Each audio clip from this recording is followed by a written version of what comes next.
बोलो सच्चिदानंद भगवान की जय। जय जय श्री राधे, जय जय श्री राधे, जय जय श्री राधे। ओम नमः पार्वती पतये, हर हर महादेव। हरि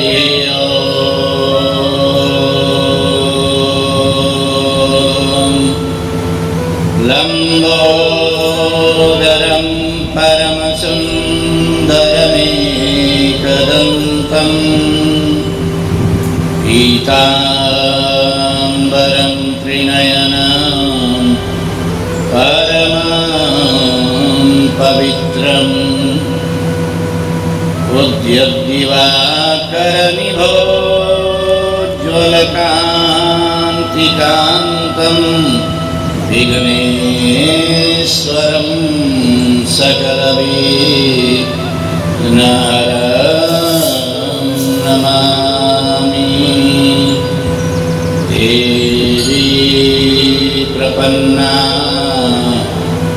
हरे प्रसीद प्रसीद मातर् जगतोऽखिलस्य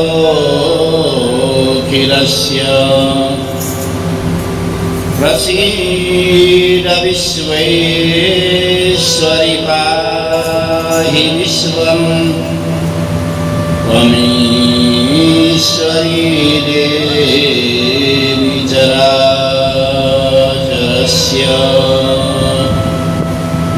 ध्येयं सदा परिभव नमभीष्टदोहम् तीर्थास्पदं शिववीरं जेनुतं शरण्यं प्रत्यार्तिहं प्रणतपालभवाब्धिपूतं वन्दे महापुरुषते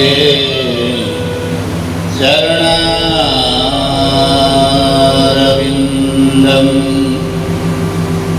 त्यक्त्वा सुरस्तरसुरेप्सितराज्यलक्ष्मी धर्मेष्टार्यवचसा यदगादरण्यं मायामृगं दयितयेप्सितमन्वधावा वन्दे महापुरुषते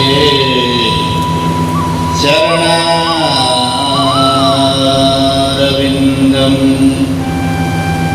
वंशी विभूषितकरा नवनीरलाभा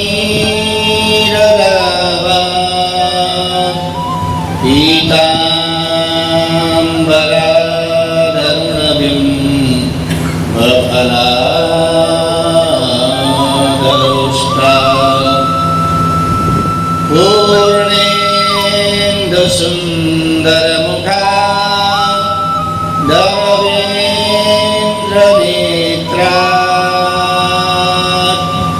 कृष्णात् परं किमपि त्वमहं न जाने। नारायणं नमस्कृत्य नरं चैव नरोत्तमं देवीं सरस्वतीं व्यासं ततो जयमुदीरये। श्रीसीतानाथसमारम्भा श्रीरामानन्दार्यमध्यमा अस्मदा पर्यन्ता वन्दे श्रीगुरुपरम्पराम्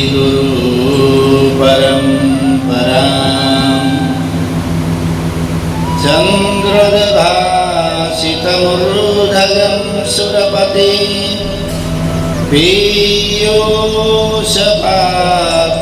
महत् हस्ताब्जैर्नदरं सुदीव्यममलाम्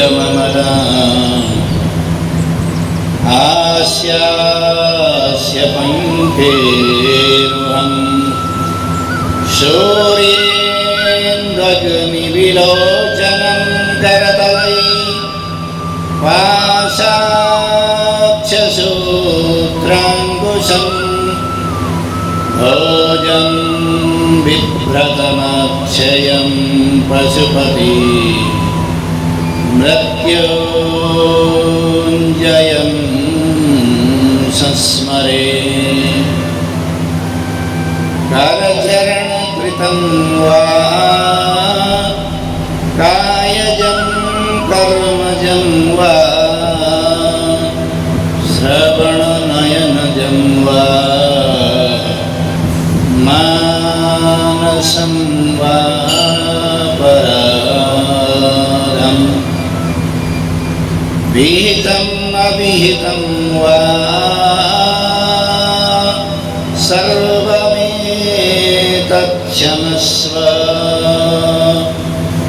जय जय करुणाब्धे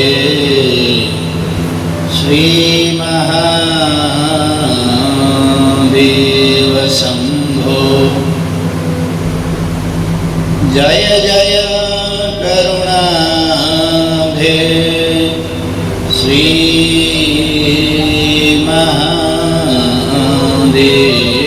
शम्भो भक्त भक्ति भगवन्ता गुरु चतुर्नाम बपुए इनके पद वंदन किए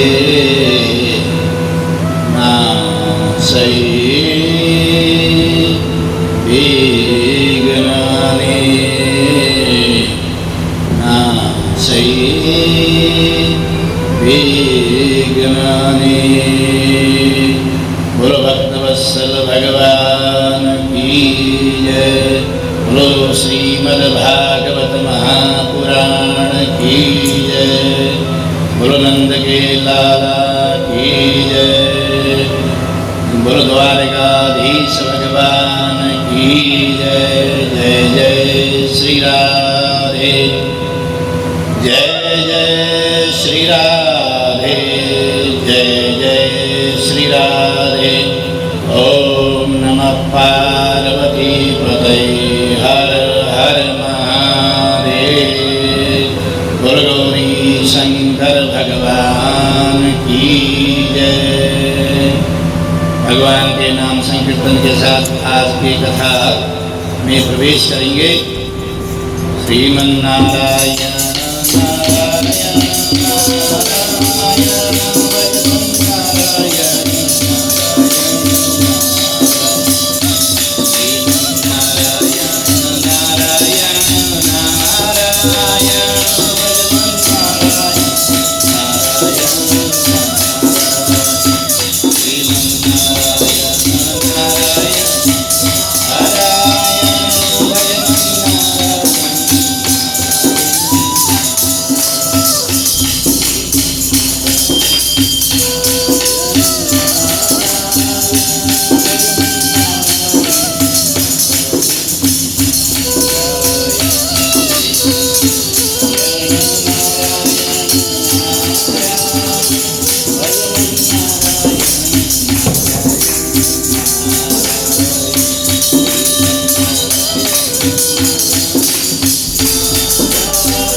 नारायण भगवान की जय।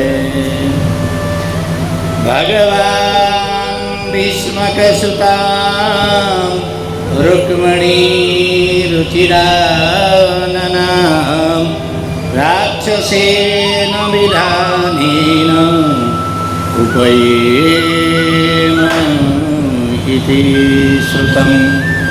उपयेम इति श्रुतम्। उपयेम इति श्रुतम्। परम मंगलमय परात्पर परम अखिलेश्वर अकारण करुणा वरुणालय तड़ित पीताम्बरधारी भक्तवांछा कल्पतरु भगवान श्री द्वारकाधीश की साक्षात शब्द मंत्र विग्रह श्रीमद् भागवत महापुराण पुरुषोत्तम मास के आज हम 29वें दिन में प्रवेश कर रहे हैं। कल पूर्ण दिवस है, तो 29वें दिन में जब प्रवेश कर रहे हैं तो कल की कथा में हम लोगों ने कथा श्रवण करी कि रुक्मिणी जी का भगवान श्री कृष्ण के साथ विवाह हुआ। तो यहाँ पर परीक्षित पूछते हैं कि महाराज, सुखदेव जी से परीक्षित पूछते हैं कि महाराज भगवान भीष्मक सुतान, भगवान का जो विवाह है, जो भीष्मक राजा भीष्मक की जो पुत्री रुक्मिणी जी के साथ विवाह हुआ, यह जो विवाह है मैंने सुना है कि राक्षसी विधान से विवाह, राक्षसेन विधानेन उपयेम इति श्रुतम्, ऐसा सुनने में आया। तो राक्षसी विवाह क्यों किया भगवान ने? भगवान को तो राक्षसी विवाह नहीं करना चाहिए था। तो परीक्षित जी को सुखदेव जी कहते हैं, परीक्षित सुनिए, मैं इसका पूरा विस्तार से सुनाता हूँ। कह रहे विदर्भ देश के जो राजा हैं भीष्मक जी, उनका भगवान के प्रति प्रेम है, क्योंकि संतों के द्वारा, नारद मुनि के द्वारा भगवान के अनेकों चर्चाएं उनकी निरंतर कान में श्रवण होती रहती हैं, तो भगवान के प्रति उनका प्रेम है। तो एक दिन सभी भाई बच्चों को 5 उनके पुत्र हैं और एक बेटी है। 5 पुत्र का नाम है रुक्मी, रुक्मिरथ, रुक्म बाहु, रुक्म केशी और रुक्म माली, और बेटी है रुक्मिणी। तो 5 पुत्रों को बुला करके कहते हैं कि ऐसा है, मैंने सुना है कि द्वारकाधीश बड़े अच्छे हैं और मेरा मन है कि द्वारकाधीश से तुम्हारी बहन का विवाह करा। ऐसा नहीं कहते कि बेटी का विवाह, कह रहे तुम्हारी बहन का विवाह। तो यहाँ संकेत ये मिलता है कि जब माता पिता बच्चों के अधीनस्थ हो जाते हैं तो वो उनके ही संबंधों को लगा कर चलते हैं।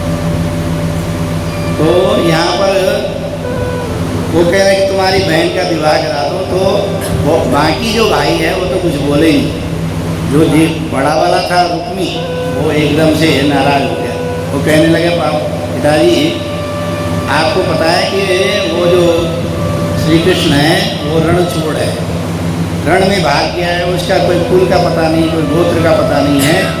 ऐसे व्यक्ति से हमारी बहन का विवाह कराओगे? आपको नहीं पता विवाह कैसे होता है। तो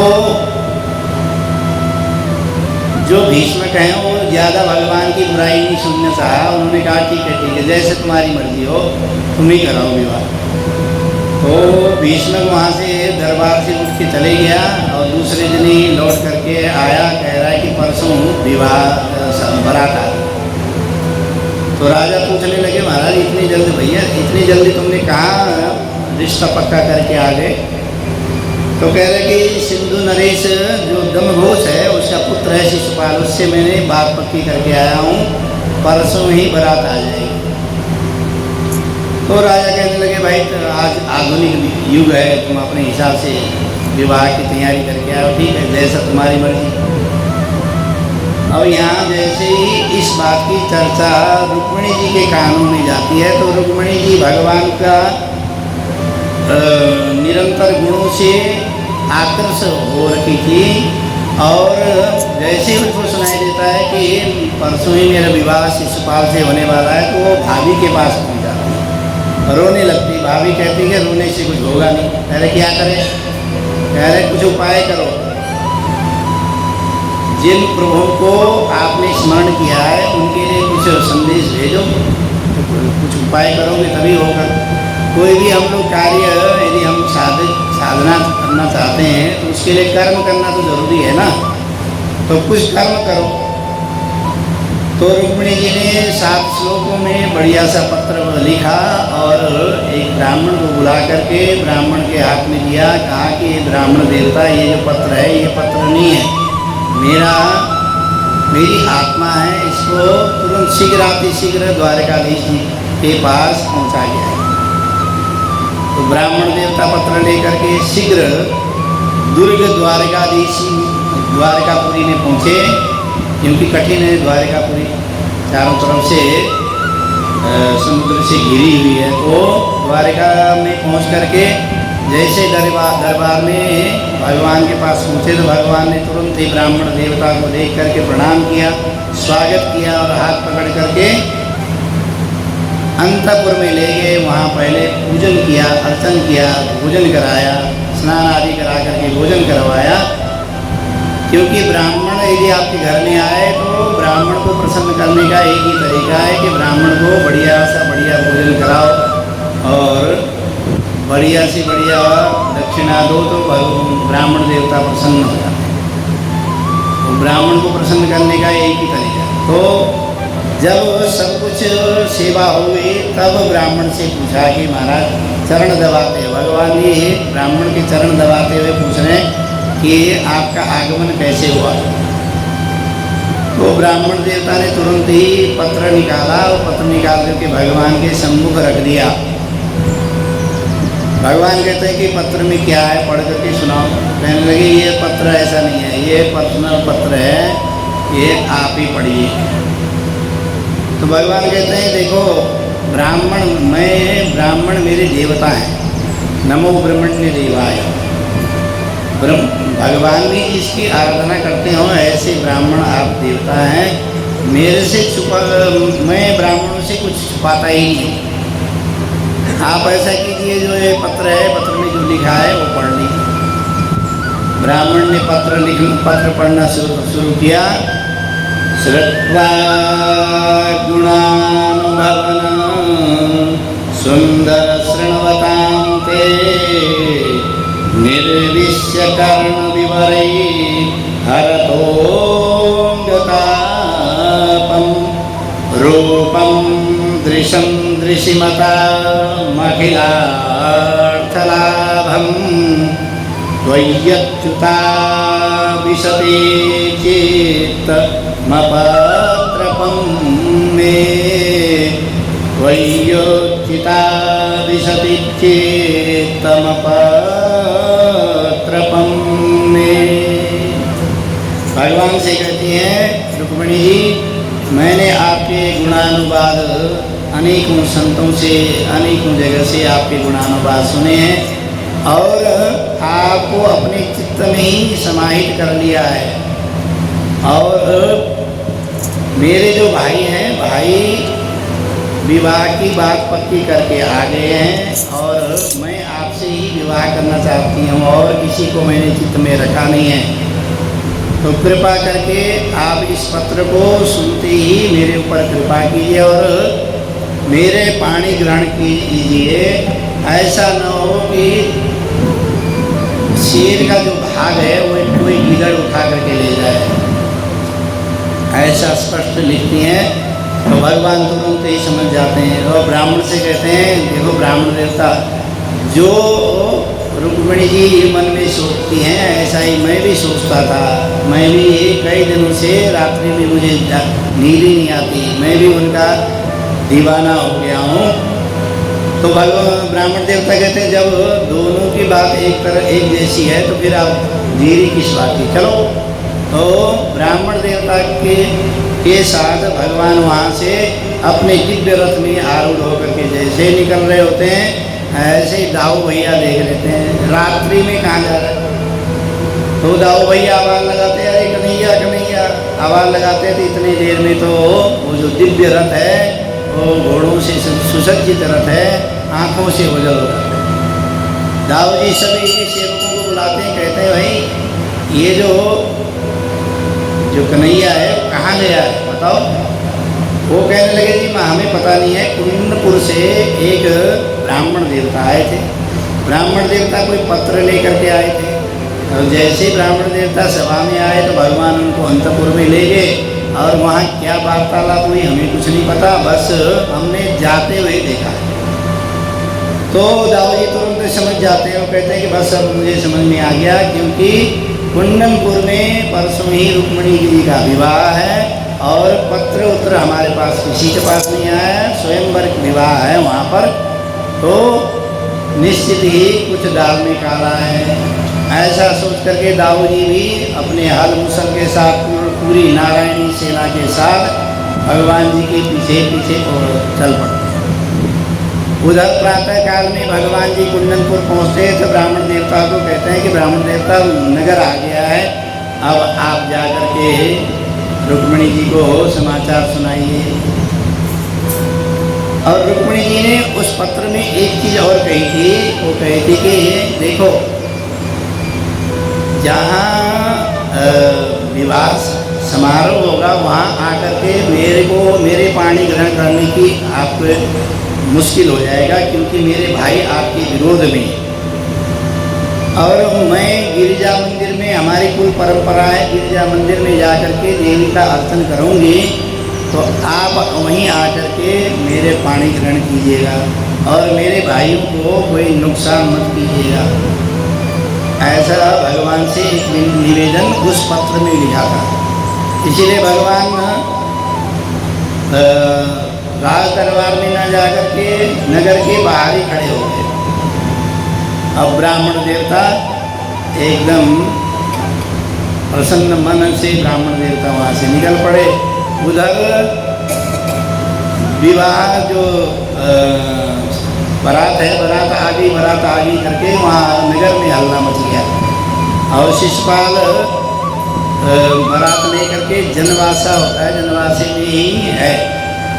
और इधर जब रुक्मी को पता चलता है कि बारात आ गई है, तो वह राजा को, अपने पिताजी को कहते हैं कि जाओ आप सगाई की तैयारी कर लो, क्योंकि हमें तो जल्दीबाजी में सगाई कुछ कराया नहीं है। आप सगाई की जो सामग्रियाँ लेकर के आप पहुँचो, क्योंकि घर के बड़े आप ही हो।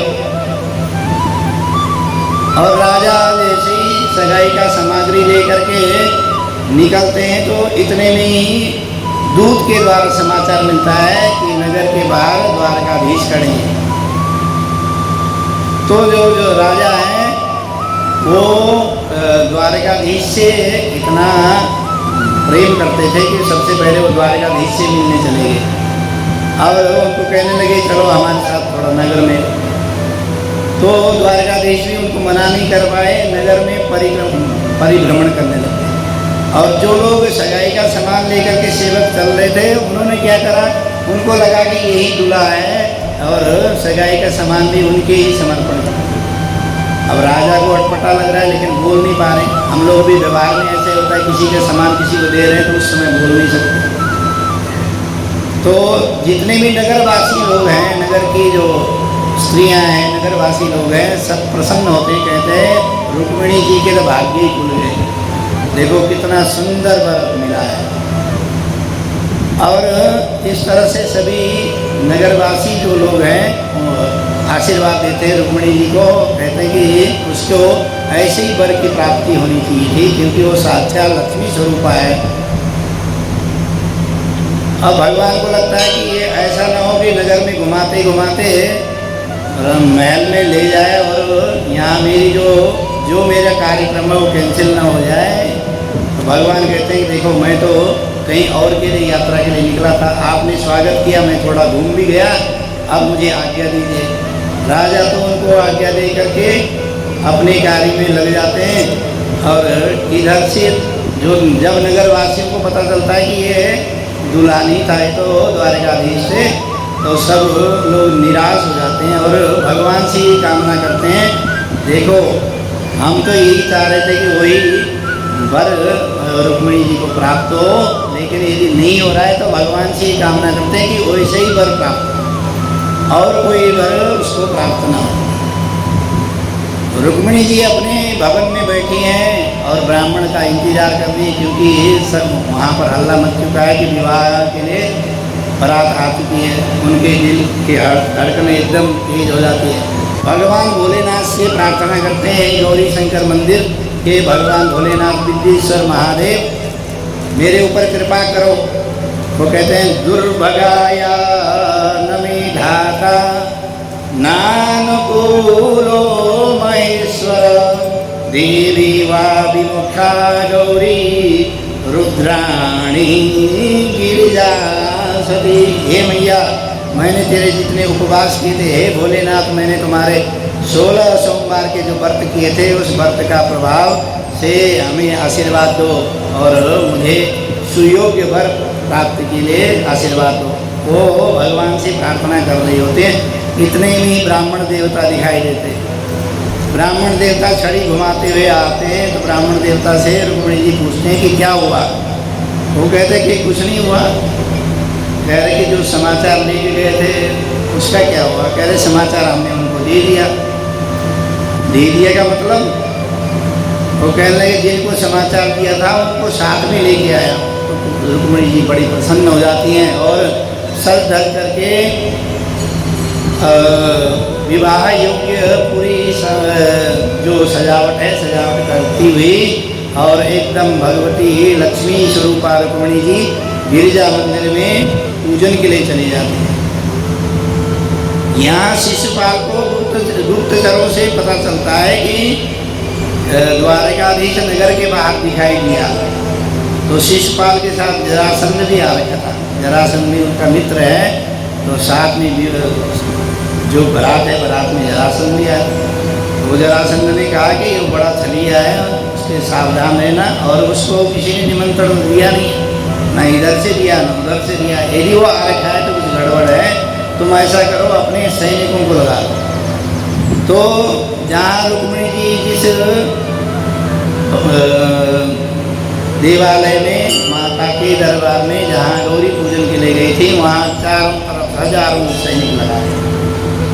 अब भगवान वहीं बाहर का प्रतीक्षा कर रहे थे। जैसे ही भगवान जी पहुँचे तो वहाँ देखा कि सैनिक ही सैनिक। तो भगवान जी भी उन सैनिकों के पीछे आराम से खड़े रहे, सैनिक आगे खड़े हैं। तो गिरिजा पूजन के बाद माता रुक्मिणी जैसे बाहर आती हैं तो देखते हैं तो ये तो सैनिक ही खड़े, बहुत सारे सैनिक। तो एकदम घबरा जाती हैं और प्रत्येक सैनिक को देखती हैं। तो सैनिकों को लगता है कि यह हमारे कोई देख रही है। सैनिक उनसे मोहित हो जाते हैं। भगवान समझ जाते हैं कि रुक्मिणी जी घबरा रही हैं, तुरंत पीछे से आगे सन्मुख खड़े हो जाते हैं, सबसे आगे खड़े होकर के। और वो जो सैनिक हैं वो रुक्मिणी जी के रूप सौंदर्य माधुर्य को देख करके विमोहित हो जाते हैं, मोहित हो जाते हैं। और भगवान रुक्मिणी जी का पाणी ग्रहण करके रथ में बैठते हैं। तो जो जितने सैनिक हैं वो कहते हैं देखो जी कितनी सुंदर जोड़ी है, और कितने सुंदर। एक कहता है नहीं सुंदर जोड़ी ही, देखो रथ कितना सुंदर है।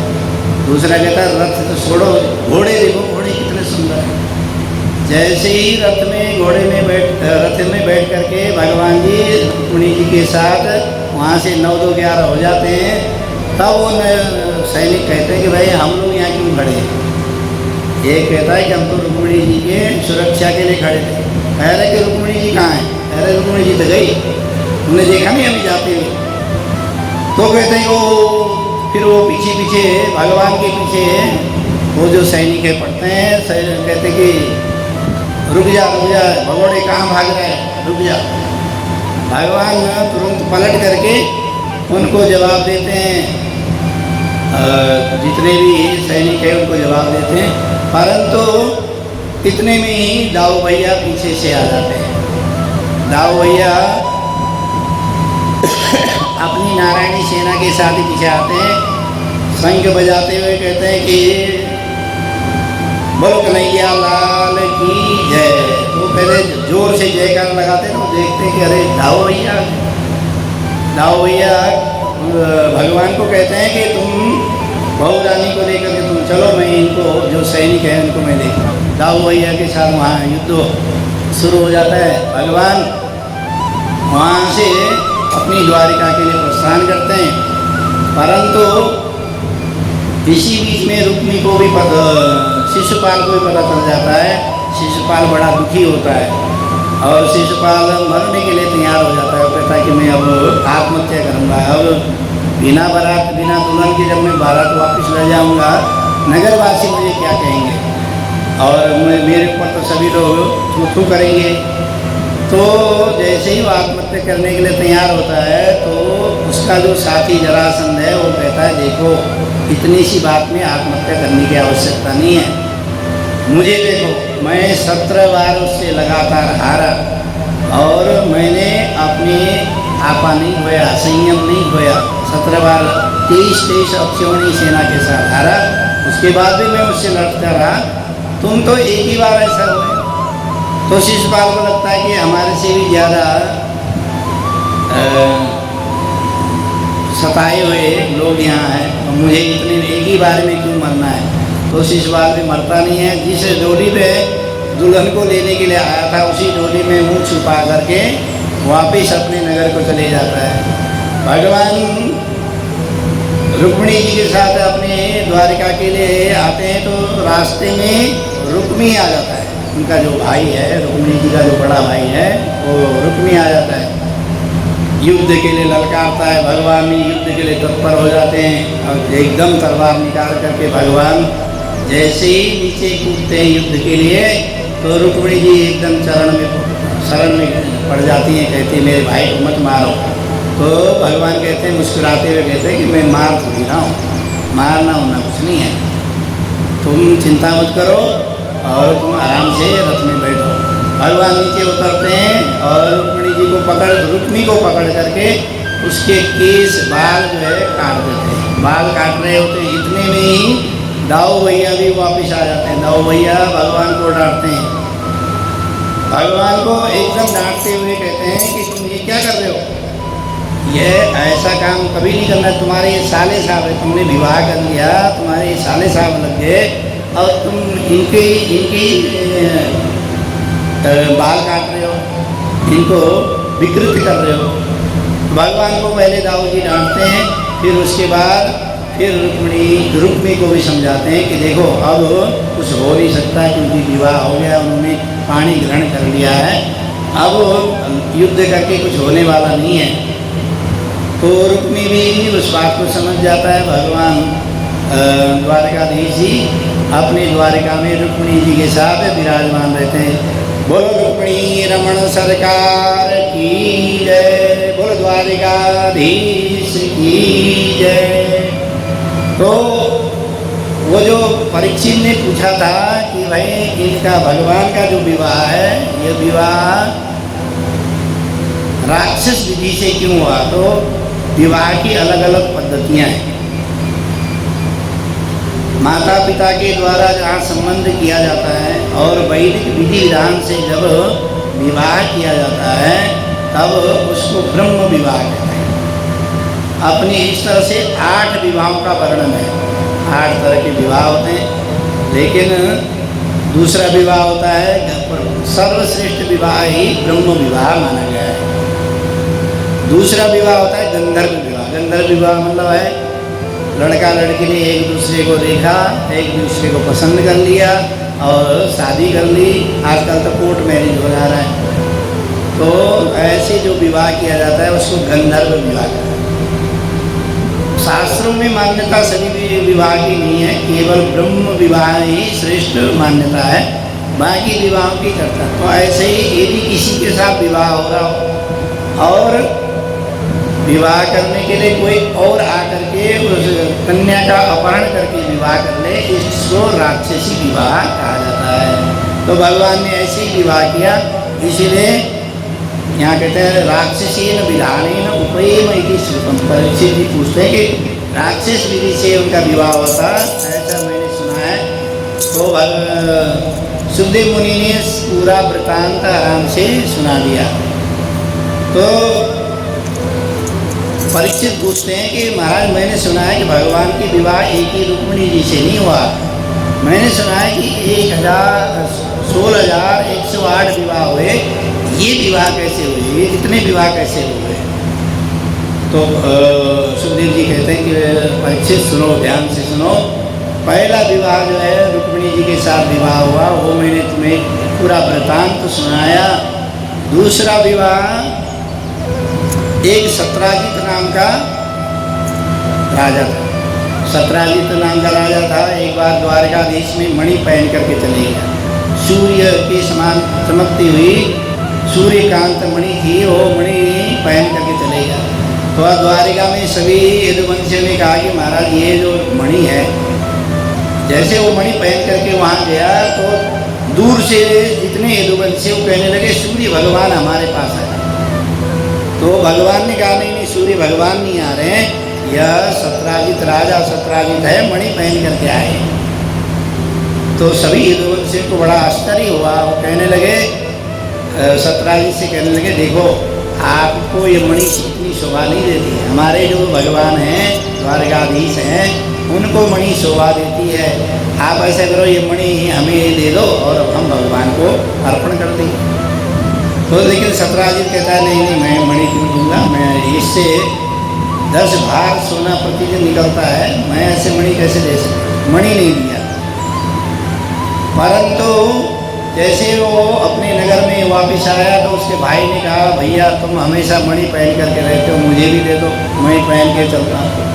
तो भाई जो मणि पहन करके जब जंगल में निकला अकेले के लिए, वहाँ शेर ने भाई देखा कि कोई चमकती हुई चीज़ आ रही, तो शेर ने झपट्टा मारा शेर ने।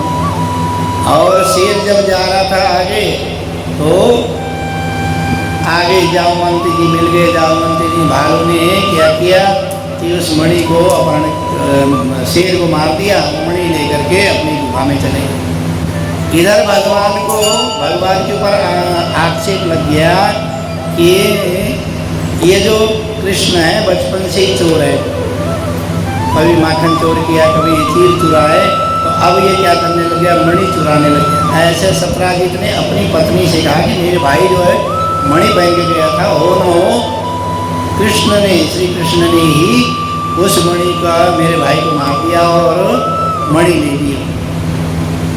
परंतु जैसे करने करने जपन जना, कानों कानों से एक दूसरे को पहुँचते ही भगवान के पास यह खबर पहुँची। भगवान को बड़ा आश्चर्य हुआ। अब उन्होंने सोचा कि मेरे ऊपर आरोप तो लग ही गया है और आरोप भी यथार्थ है। तो भगवान मणि की खोज में निकल पड़े और जामवंत जी के गुफा में घुसे। तो जहाँ जामवंत जी की पुत्री जामवती उस मणि से खेल रही थी। जैसे भगवान का दिव्य रूप देखा तो वो एकदम घबरा गई और चिल्लाने लगी। चिल्लाते हुए जैसे आए तो जामवंती जी तुरंत आ गए और उन्होंने देखा कि कोई व्यक्ति हमारी गुफा में घुस गया है। उन्होंने आते ही एक मुक्का मारा, तो भगवान ने भी एक मुक्का मारा। इस तरह से उनकी मुक्केबाजी शुरू हो गई। 27 दिन तक लगातार भगवान और जामवंत का युद्ध हुआ। 27वें दिन में भगवान ने जामवंत जी को पटक करके इतने मुक्के मारे कि जामवंत जी के पूरे शरीर के नस नस ढीली हो गई। तो जामवंत जी तुरंत हाथ जोड़ करके कहते हैं कि भगवान मैं आपको पहचान गया हूँ, आप ही मेरे राम जी हैं।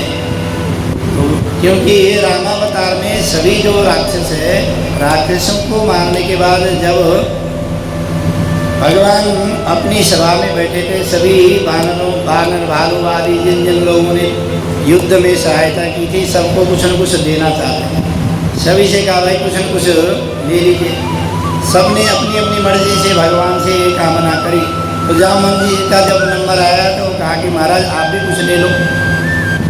तो जामवंत जी कहते हैं कि देखो मुझे और कुछ नहीं चाहिए, मेरी युद्ध में बहुत बड़ी इच्छा थी युद्ध करने की, लेकिन युद्ध में मेरे टक्कर का कोई भी व्यक्ति, मुझे कोई राक्षस नहीं दिखा।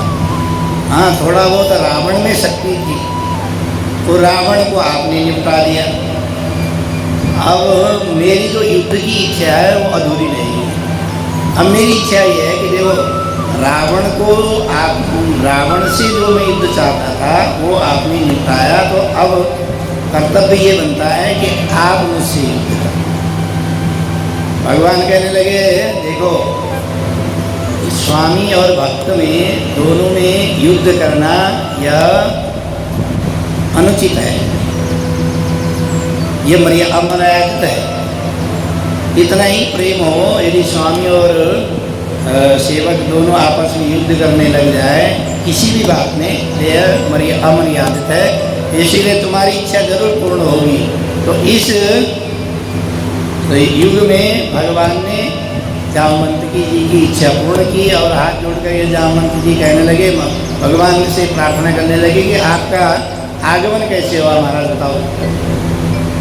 तो भगवान कहते हैं देखो मणि तुम्हारे पास है, चोरी मुझे लगाई जा रही है, इसीलिए मैं तो मणि लेने के लिए आया हूँ।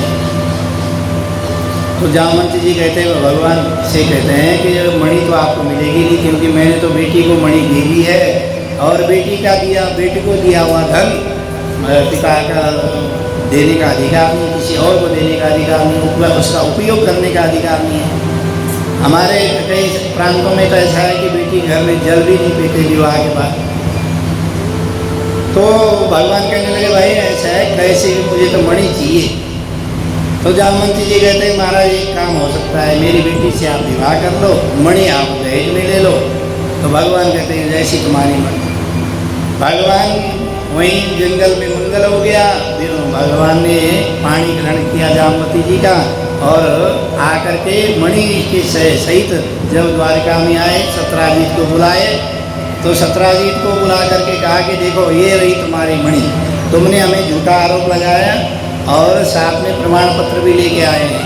जामवती जी से पूछ लो मणि कहाँ थी और कैसे हुई थी तुमने मेरे। तो सत्राजीत एकदम शर्मिंदा हो गया। लेकिन नगरवासी लोग, वही तो नगरवासी लोग जो पहले कह रहे थे कि यह द्वारिकाधीश पहले से ही चोर है, पहले मक्खन चोरी करता था, व्यक्ति चुराए, तो अब ये मणि चुराने लगा, वो उनकी बात तुरंत ही पलट गई। वो कहने लगे कि हम द्वारकाधीश के पास क्या कमी है, इस पापी ने हमारे भगवान में बिना बात की चोरी लगा दी। तुरंत ही उनकी बातें पलट गई। जो जनता की जो हवा है ना जी, वो हवा कब परिवर्तन हो जाए कुछ पता नहीं। एक बात में ही हवा चलेगी और दूसरी बात में वही हवा जो है वाह हो जाएगी, वाह के हवा ऐसा। वाह का जो उल्टा है वो हवा। वैसे ही तो सत्राजीत बड़ा दुखी हुआ। सत्राजीत कहने लगा भगवान से कि मुझे बचा लो, मैं गाली खा करके मर जाऊंगा। तो भगवान कहने लगे आप तुमने काम ही ऐसा किया था, हम क्या कर सकते हैं बताओ। तो कहने लगे एक उपाय महाराज, मेरी बेटी से आप शादी कर लो, विवाह कर लो। विवाह कर लोगे तो आप मेरे दामाद हो जाओगे, तो उसके बाद मुझे गाली नहीं पड़ेगी। तो भगवान कहने लगे जैसी तुम्हारी मर्जी। तो तीसरा जो विवाह है, मणि के चक्कर में दो इकट्ठे विवाह हो गए। तीसरा विवाह सत्यभामा जी से हुआ और मणि देकर के, जैसे सत्राजीत ने मणि दी तो भगवान ने कहा मुझे मणि नहीं चाहिए। फिर लोग कहने लगेंगे मणि के चक्कर में ही शादी करी है इसने, इसीलिए मणि मुझे नहीं चाहिए। मणि से जो सोना निकलता है, जो 8 भाग सोना प्रतिदिन निकलता है, वो आप हमें भेजते रहिए कि मणि अपने पास है। इस तरह से विवाह हो गए भगवान के 3। चौथा जो विवाह है, भगवान किसी न किसी बहाने से इंद्रप्रस्थ आते रहते। इंद्रप्रस्थ मतलब दिल्ली। यह जो इंद्रप्रस्थ है पांडवों की राजधानी। इंद्रप्रस्थ आते रहते हैं। एक बार अर्जुन के साथ यमुना के किनारे घूमने गए तो वहाँ देखा कि एक कन्या यमुना के किनारे एकदम ध्यानावस्थित होकर के बैठी है। तो भगवान ने पूछा कि देखो ये जो कन्या है यमुना के किनारे बैठ करके तपस्या कर रही है, बड़ा रूप सौंदर्य है इसका। अर्जुन से कहा कि जाओ पूछो कौन है। तो जैसे अर्जुन वहाँ जा कर के पूछते हैं कि तुम कौन हो, तो वो कहती हैं यमुना के किनारे जो सुंदरी तपस्या कर रही थी, वो कहती हैं अहम देवस्य सवितो दुहिता पतिमिच्छति विष्णोर्वरेण्यं वरदं तपः परममास्तितः। तपः परममास्थितः।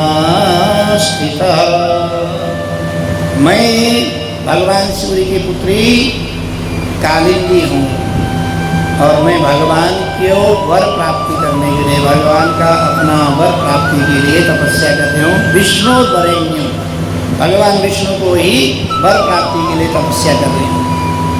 अर्जुन आकर के तुरंत भगवान को कहते हैं, देखो आपको ही वो प्रसन्न करने के लिए, आपको ही पाने के लिए तप कर रही है। भगवान तुरंत वहीं जाते हैं, पानी ग्रहण करते हैं और विवाह हो जाता है। इस तरह से चौथा विवाह जो है कालिंदी के साथ हो जाता है। इसीलिए आपने देखा होगा एक जगह स्थान है कालिंदी कुंज, यहाँ पर दिल्ली में कालिंदी कुंज, वहीं पर कालिंदी जी तपस्या कर रही थी और वहीं पर भगवान का चौथा विवाह। एक है बिंद और अरविंद नाम के जो राजकुमार हैं, उनकी बहन, उनका नाम है मित्रवंदा। उन्होंने ये सोचा कि देखो, उन्होंने सोचा कि जो दुर्योधन है, दुर्योधन से हम अपना रिश्ता कर लेंगे तो हमारी जो सैन्य शक्ति मजबूत हो जाएगी। दुर्योधन से रिश्ता करने के लिए उनका स्वयंवर रचाया और बहन को समझा दिया, देखो दुर्योधन के ही गले में माला डालनी है, हमने ये स्वयंवर हमने रचाया है, लेकिन तुमने माला डालनी है सिर्फ दुर्योधन की। तो जैसे स्वयंवर में मित्रवंदा निकली और उन्होंने देखा कि दुर्योधन से पहले द्वारकाधीश दिखाई दिए, तो द्वारकाधीश से आंखें चार हो गई, आकर के जय माला जय द्वारकाधीश के गले में डाल दिया। दोनों भाइयों की भ्रुकुटी तन की, युद्ध का एकदम माहौल बन गया कि ये कैसे हो गया, बहन जी ने सारा गड़बड़ कर दिया। तो भगवान को लगा कि यहाँ कुछ गड़बड़ न हो जाए, तुरंत ही पानी ग्रहण करते हुए वहाँ से 9 2 11 हो गए। इस तरह से 5वां विवाह हो गया। छठा विवाह जो है, एक राजा थे जिनका नाम था नग्नजित। उन्होंने ये प्रतिज्ञा की थी कि मैं अपनी पुत्री का जो विवाह है उसके साथ करूँगा जो मेरे साथ, उसके पास 7 बैल थे खतरनाक, ऐसे बैल थे कि वो हाथियों से भी अधिक बल था, हजारों हाथियों से अधिक बल रखने वाले ऐसे बैल थे उनके पास। ताकि ये जो 7 बैल है जो एक साथ नथ देगा, बैलों के नाक में ऐसे नथ नहीं लगाते ना, एक साथ जो नथ करके लाएगा, ऐसा पराक्रमी पुरुष जो होगा उसके साथ ही मैं अपनी पुत्री का विवाह करूँ, क्योंकि वो जो बैल है उसी पुत्री ने पाला, वो फिर उससे भी अधिक शक्तिशाली चाहिए उनको। तो इसीलिए ऐसा उन्होंने प्रतिज्ञा कर रखी थी।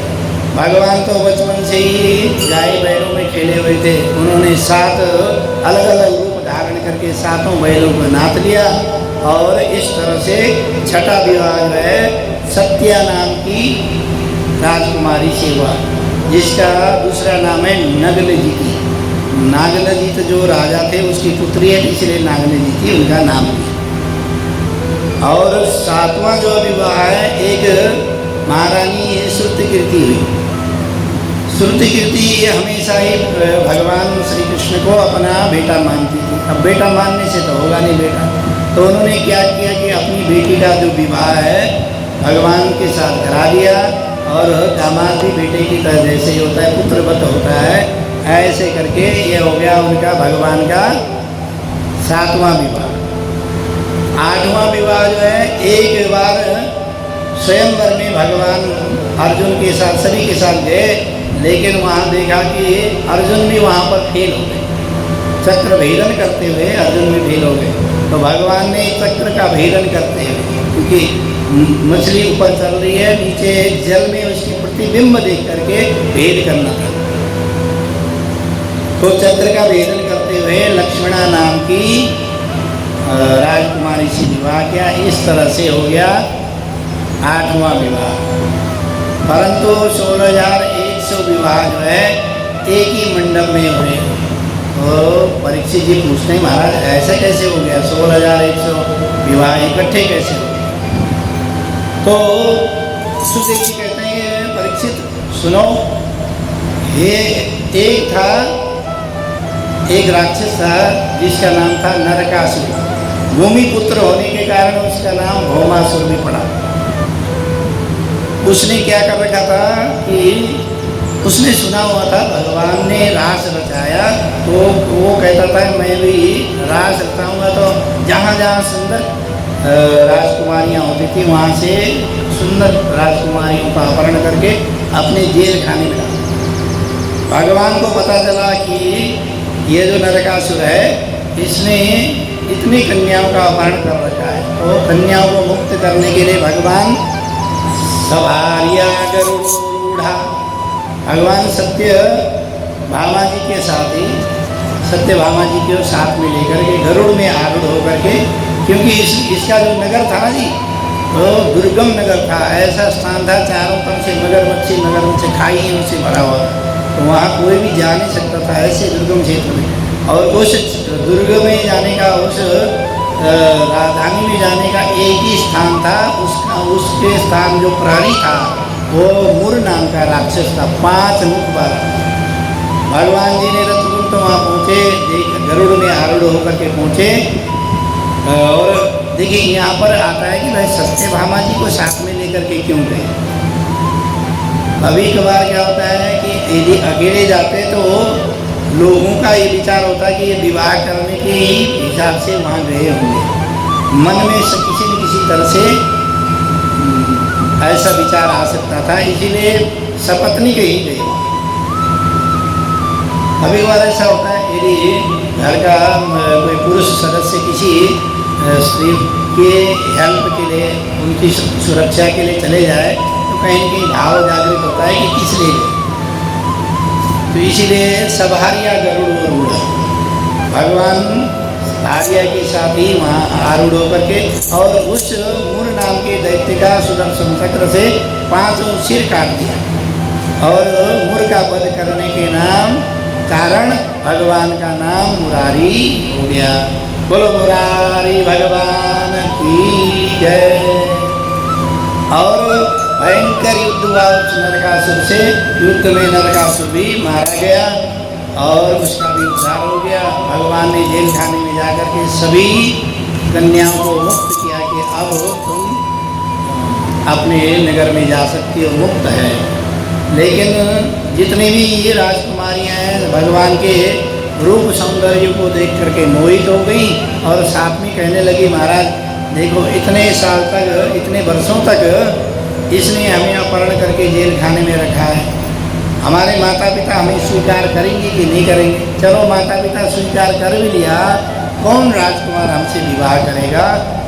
तो भगवान कहने लगे, वो कहने लगी कि हमारे लिए तो सारे दरवाजे बंद हैं। भगवान कहने लगे जिसके सारे दरवाजे बंद हैं वो उनके लिए मेरे दरवाजे हमेशा ही खुले रहते हैं। तो भगवान ने वहीं पर सभी कन्याओं ने भगवान को आत्मनिवेदन किया। भगवान के ने उनके साथ एक मंडप में ही विवाह करके द्वारिकापुरी में ला करके सभी को दिव्य भवन प्रदान किए। इस तरह से विवाह हो गए 16,108। ये है भगवान के ठाकुर। तो इस तरह से विवाह हुए और प्रत्येक रानी से 10-10 पुत्र हुए, एक कन्या हुई। 10-10 पुत्र हुए तो कितने हुए? 16,108 गुणा 10, 1,61,080। और उनके भी इस तरह से संतान हुई, संतानों के संतान हुई, आगे सारे संतान और सभी को दिव्य महल प्रदान किए, सभी के साथ समभाव से रहे भगवान। इस तरह से भगवान का परिकर हो गया। 56 करोड़ का जनसंख्या हो गई थी उस समय में, 56 करोड़ की जनसंख्या हो गई। और हम लोग अभी भी कहते हैं कि जनसंख्या वृद्धि हो गई। और हम लोगों का नारा लगा दिया गया, जब हम लोगों का यहाँ देश आज़ाद हुआ तो सबसे पहले नारा लगाया कि भाई ऐसा है जो परिवार नियोजन करेगा उसको कुछ न कुछ पुरस्कार मिलेगा। फिर कहा कि हम दो हमारे दो, ऐसा नारा लगाया।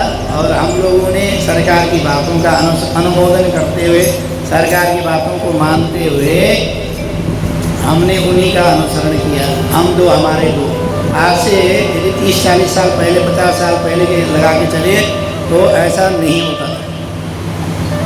किसी के घर में भी 2, 4, 5 बच्चे होते ही थे। पहले तो ये होता था कि किसी घर में 2 बच्चे हैं तो वहाँ आश्चर्य माना जाता था। आज की डेट में 2 बच्चों से अधिक किसी का हो जाता है, हम सनातन धर्मियों को तो यही कहते हैं कि अरे क्या बात है, 3 बच्चे हो गए, ठीक है। और एक हमारे पंडित जी, उनके 4 पुत्र ही पुत्र हैं, छाता के रहने वाले। उनको कई लोग, कई बार ब्राह्मण लोग भी कहते हैं अरे 4-4 बेटे और नहीं हुए, व्यंग्यात्मक रूप में उनको कहते हैं और नहीं हुए। तो कहने का मतलब है हम लोगों ने तो इस बात को अनुमोदन करते हुए लेकिन हमारे देश में ही ऐसे लोग भी हैं जो हम 5, हमारे 25, कम से कम 25। अब ऐसी स्थिति बनी रही, लगातार ऐसे चलता रहा तो एक दिन क्या होगा, हमारी जनसंख्या कम हो जाएगी, उनकी जनसंख्या बढ़ जाएगी। जहाँ उनकी जनसंख्या बराबर लेवल में भी आ गई, उस दिन ये कथा सुनने को आपको गौरी शंकर मंदिर में नहीं मिलेगी। यहाँ पर अल्लाहु अकबर की ये नारे लगेंगे।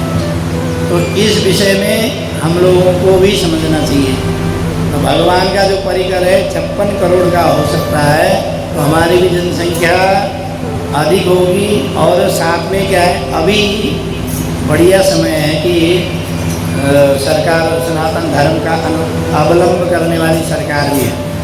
तो सरकार को तुरंत ही नियम बनाना चाहिए, या तो जनसंख्या नियंत्रण सबके लिए हो या हिंदू राष्ट्र घोषित हो। हमारा जो देश है हिंदू, क्योंकि यहाँ से पलायन करने के बाद आपको कहीं और स्थान नहीं मिलेगा। मुसलमान लोग तो देखिए, यदि दूसरे देश से पलायन करते हुए अनेकों देशों में पहुँच चुके हैं और सभी देशों ने 56-57 देश बना दिए देखते देखते। और ज़्यादा साल नहीं हुए, 1400 सालों में 56 देशों का निर्माण कर दिया। और अभी भी कई देशों में कई प्रांतों में नहीं किए। यूरोप में तो अब आने वाले कुछ ही दिन में यूरोप में 8-10 देश इकट्ठे ही विधर्मियों के हवाले हो जाएंगे, ऐसा। तो लेकिन हम लोग यदि यहाँ से भागना पड़ा तो कहाँ जाएंगे, और हम लोग भागते हुए तो आ रहे। आपने देखा हो हरियाणा में नूर नाम की जगह है, उस एरिया में आप लोग जा नहीं सकते। हरियाणा हाँ, उस एरिया में नहीं जा सकते। तो ऐसे भी लोग हैं हमारे देश में, परंतु हम लोग क्या है, अपने में ही मगन हैं। हम सोचते हैं हमारे बच्चे उन्नति कर लेंगे, कोठी बना लेंगे, बिल्डिंगें बना लेंगे। तो ये सारी चीज़ करने की अपेक्षा सुरक्षा का भी ध्यान देना बहुत ज़रूरी है। नहीं तो जो बिल्डिंग आप बना रहे हो, उनका तो सिर्फ एक ही नारा है कि जनसंख्या बढ़ाओ। एक न एक दिन जो बिल्डिंग आपकी बढ़िया बन रही है, जिस कोठी को आप बहुत करोड़ों रुपए लगा के खर्च कर रहे हो, वो कोठी उनकी अपनी है। उन्होंने तो टारगेट कर रखा है ये कोठी हमारी, और हुआ भी है। हमारे एक रमेश नगर में, जहाँ हम विद्यालय में गुरुकुल में आचार्य किया, B.Ed किया, पहले तो हरिद्वार से, यहाँ रमेश नगर में, वहाँ जो महाराज जी जो वहाँ से आए थे रावलपिंडी से, जिस ट्रेन में आए थे, वो कहते हैं कि उस ट्रेन में जब उतरने लगे तो एक भी व्यक्ति हमें नहीं मिला। और कह रहे थे कि जैसे ट्रेन में हम चढ़े थे वैसे ही वहाँ काटना शुरू कर दिया उन लोगों ने, जिस ट्रेन को वहाँ से यहाँ आ रहे थे हिंदू। तो महाराज जी कहने लगे, मैंने अपना जो लाल कपड़ा है, कपड़ा अपने ऊपर ढक करके सीट के नीचे चले गया, और लाल कपड़े में खून गिरता रहा, तो वो लाल पूरा लाल दिखा, इसीलिए उनको पता ही नहीं चला। और मैं उस सीट में पड़ा रहा। जब यहाँ ट्रेन रुकी, पुरानी दिल्ली रेलवे स्टेशन में ट्रेन रुकी, तो कई घंटे तक मैं वहीं पड़ा रहा। जब यहाँ लोगों ने उन सबों को निकालना शुरू किया, तब मैं वहाँ से बाहर निकला। तो ऐसा उनके साथ हुआ। जिस गुरुकुल में पढ़ के आए, कभी आप जाओ, रमेश नगर में मोतीनाथ संस्कृत महाविद्यालय है, ये सूर्य मंदिर के नाम से, बाली नगर के बिल्कुल सामने, रमेश नगर मेट्रो स्टेशन के सामने। तो वहाँ पर जो महाराज जी जिन्होंने बाद में गुरुकुल की स्थापना करी वो योगी संप्रदाय से थे, नाथ संप्रदाय जैसे हमारे योगी जी हैं उसी संप्रदाय से। तो ऐसा भी हुआ है। तो यदि हम लोग अभी भी हमारी सरकार यदि सुधरी नहीं, सरकार ने कुछ निर्णय नहीं लिया तो आने वाले समय में हमारे साथ भी बहुत सारी ऐसी घटनाएं होने वाली हैं। व्यास मंच से सबका दायित्व है कि सबको जगाते रहे। हम तो मंगलवार को भी जगा रहे हैं, अभी भी भागवत कर रहे हैं, सब भी जगा रहे कि लिखा है धर्मो रक्षति रक्षिता। धर्म की जो रक्षा करता है वही धर्म आपकी भी रक्षा करता है। इस तरह से भगवान के हो गए 56 करोड़ की जनसंख्या हो गई। तो 56 करोड़ की जब जनसंख्या हो गई, अब इतनी जनसंख्या के साथ भगवान आनंद से रहने लगे। इस तरह से भगवान का यह, तो एक बार भगवान क्या हुआ कि अपने जो नाती पोते हो जाते ना, नाती पोतों को लेकर के तो बच्चे कहने लगे आप हमें कहीं घुमाने नहीं ले जाओ, कभी हमें घुमाने भी ले जाओ। वो कह भगवान जी कहते चलो तुम्हें आज घुमा के लाओ। भगवान जी उनको घुमाने के ले जाते बच्चों को।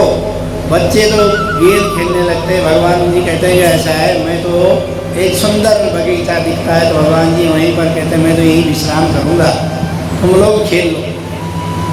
जब बच्चे खेल रहे होते हैं उसी समय उनकी जो गेंद है वह एक कुएं में गिर जाती है।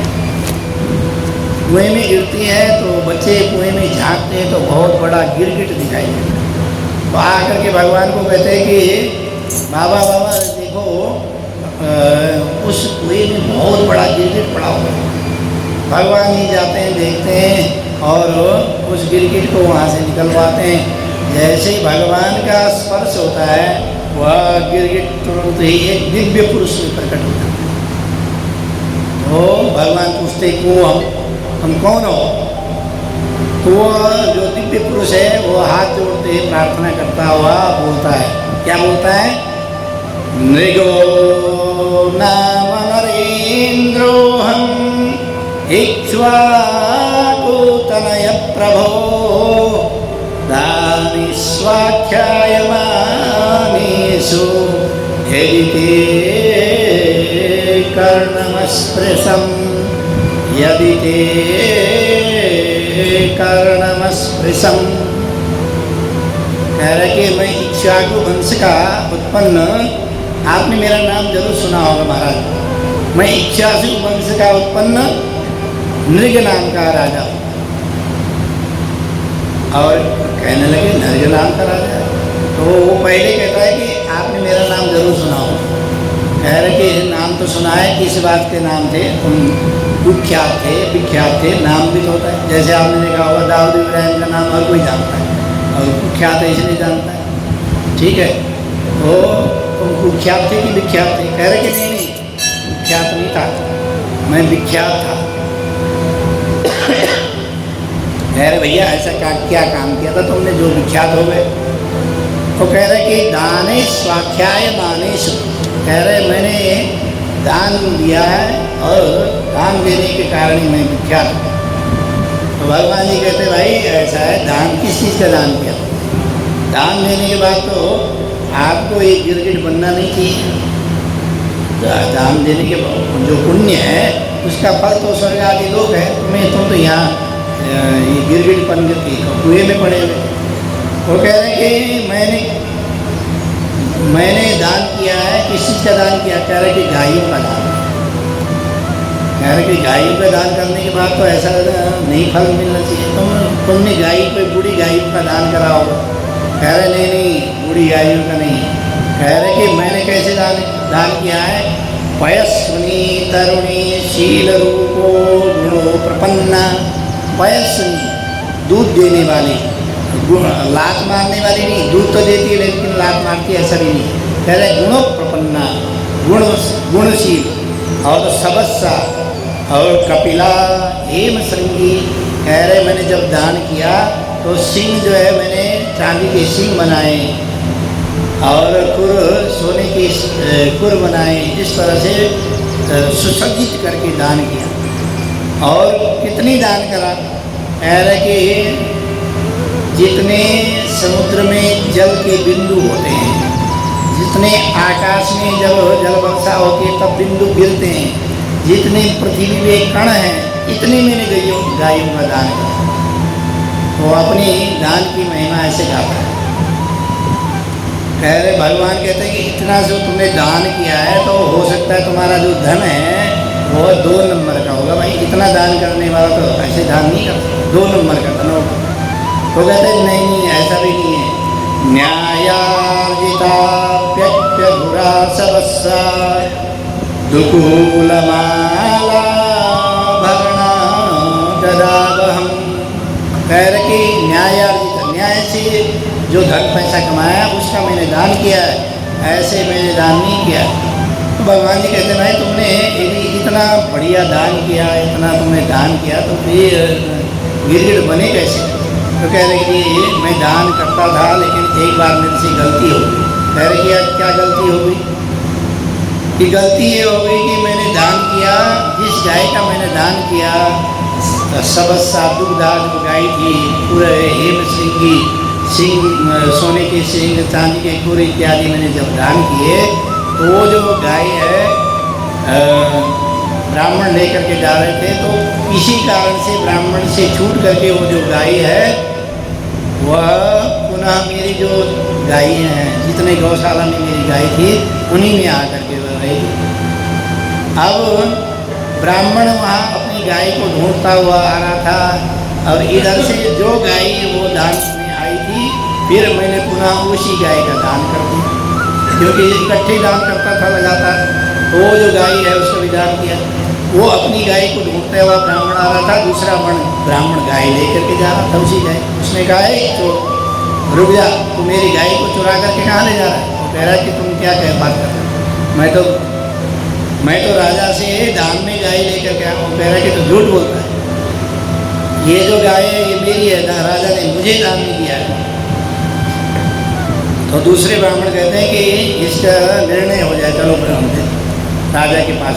राजा के पास गए तो राजा को कहा कि देखो ऐसा है, ये ब्राह्मण कह रहे हैं कि ये गाय मेरी है, मेरे को चोर बता रहे हैं, आप ही बताओ। तो राजा को तुरंत ही समझ में आ जाता है कि क्या समस्या हो।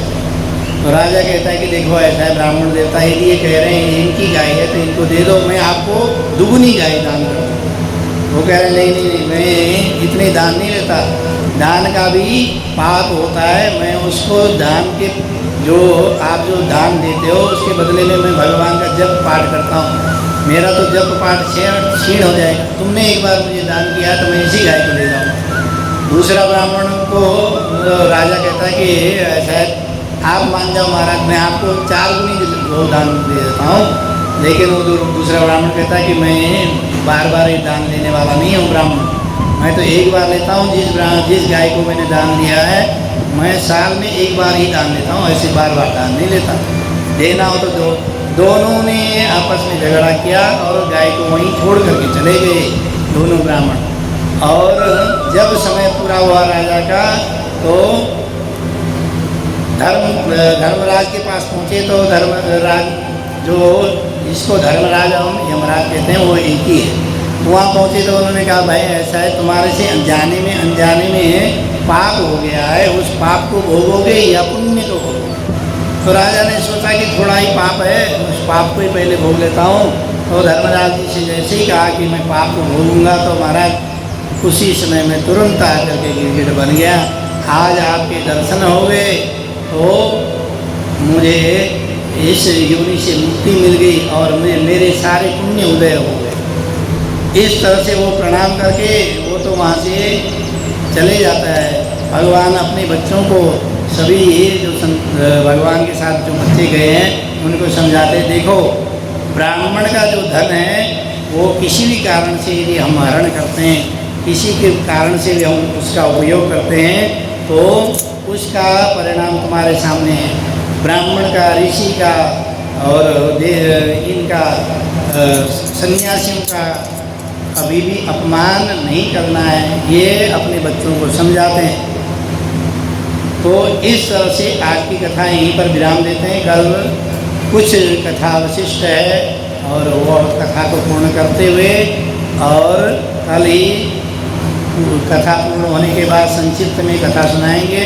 फिर अंतिम में जिन्होंने कथा अभी तक सुनी नहीं हो, पूरे महीने भर कथा नहीं सुनी हो, यदि वो कल की अंतिम जो कथा है, अंतिम श्लोक है, यदि वो अभी उच्चारण कर लेते हैं तो कथा का पूर्ण फल उनको प्राप्त होता है।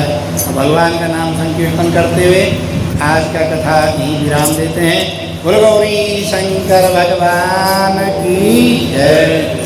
जय जय श्री राधे, जय जय श्री राधे, जय जय श्री राधे। बोलो द्वारिकाधीश भगवान की जय। अधरम मधुरम वदन मधुरम नयनम मधुरम अतिकरम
बोलो गौरी शंकर भगवान की जय।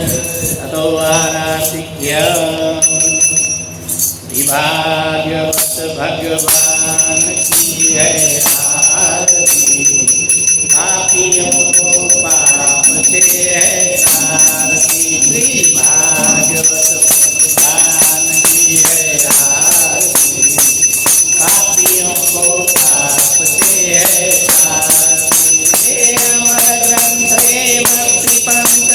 पंचम वेद निराला है। हे अमर ग्रंथ है नव ज्योति जगाने वाला है, नव ज्योति जगाने वाला है। हरि नाम यही हरि नाम यही हरि नाम यही हरि नाम यही, जय जय मंगल की आरती। पापियों को पाप से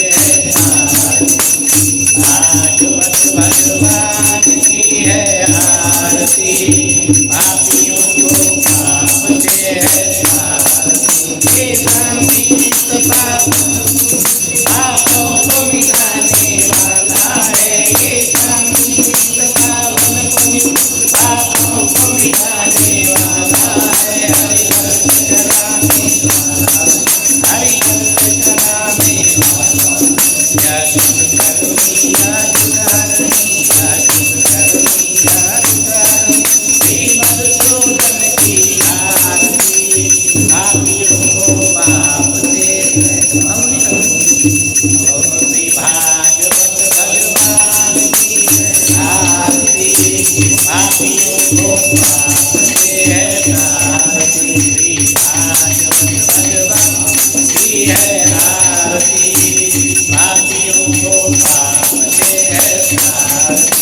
ये मधुर बोल जगबंद को जन्मार्ग दिखाने वाला, हे मधुर बोल जगबंद को जन्मार्ग दिखाने वाला, है बिगड़ी को बनाने वाला, है बिगड़ी को बनाने वाला है। श्री राम यही घनश्याम, श्री राम यही घनश्याम, जय जय मंगल की आरती।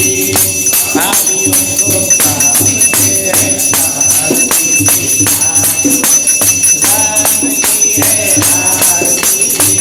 पापियों को पाप से है आरती, भागवत भगवान की है आरती। पापियों को पाप से है आरती। इदं आराधिक्यं समर्पयामि। पात्रमध्ये तदन्तोऽयं भ्रामितं देवोपरि अङ्गलगणमनुष्याणां सर्वं पापं दुःखं कष्टं विपोहति। जलेन शीतलीकरणं पुष्पैदेवाभिवन्दनम् आराधिक्यग्रहणम्। ओम यौ शांतिरंतरिक्षं शांतिः पृथिवी शांतिरापः शांतिरोषधयः शांतिः वनस्पतयः शांतिर्विश्वैदेवाः शांतिर्ब्रह्म शांतिः सर्वगं शांतिः शांतिरेव शांतिः शांतिरेधि सुशांतिर्भवतु। फूल लेके प्रार्थना। ओम यज्ञेन यज्ञमयजन्तरेवा स्थानि धर्माणि प्रथमानि आसन्नः ते हनाकं महिमानः सजन्त यत्र पूर्वे साध्याः सन्ति देवाः। ॐ राजाधिराजाय प्रसय्यसायिने नमो वयं वै श्रवणाय कुर्महे। समे कामान् कामकामाय मह्यं कामेश्वरो वै श्रवणो ददातु। कुबेराय वै श्रवणाय महाराजाय नमः। ॐ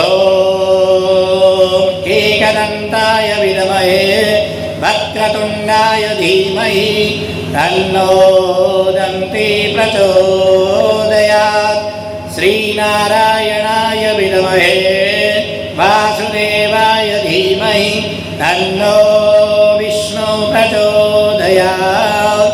श्रीमहालक्ष्मी च विद्महे विष्णुपत्न्यै च धीमहि तन्नो लक्ष्मी प्रचोदयात्। कात्यायन्यै च विद्महे कन्याकुमार्यै च धीमहि तन्नो देवी प्रचोदयात्। ॐ तत्पुरुषाय विद्महे महादेवाय धीमहि तन्नो रुद्र प्रचोदयात्। ॐ आञ्जनेयाय विद्महे वायुपुत्राय धीमहि तन्नो हनुमत् प्रचोदयात्। सेवन्तिकावकुल चम्पकपाटलाब्जैः पन्नागजातिकरवीररसालपुष्पैः बिल्वप्रवालतुलसीदलमञ्जरीभिः त्वां पूजयामि जगदीश्वरि मे प्रसीद। नानासुगन्धपुष्पाणि यथा कालोद्भवानि च पुष्पाञ्जलिमया दत्तं गृहाण परमेश्वर। पुष्पांजलि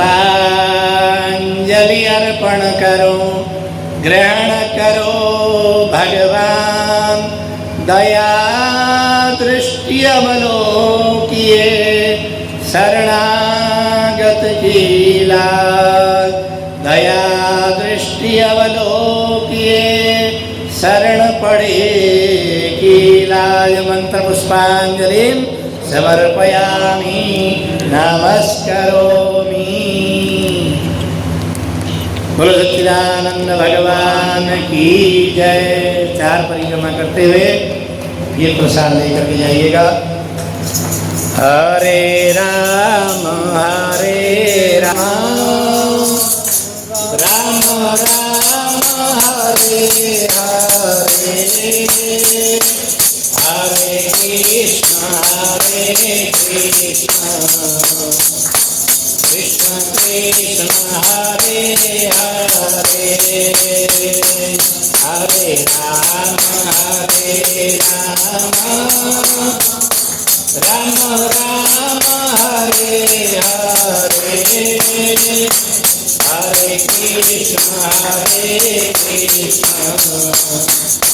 कृष्ण कृष्ण हरे हरे।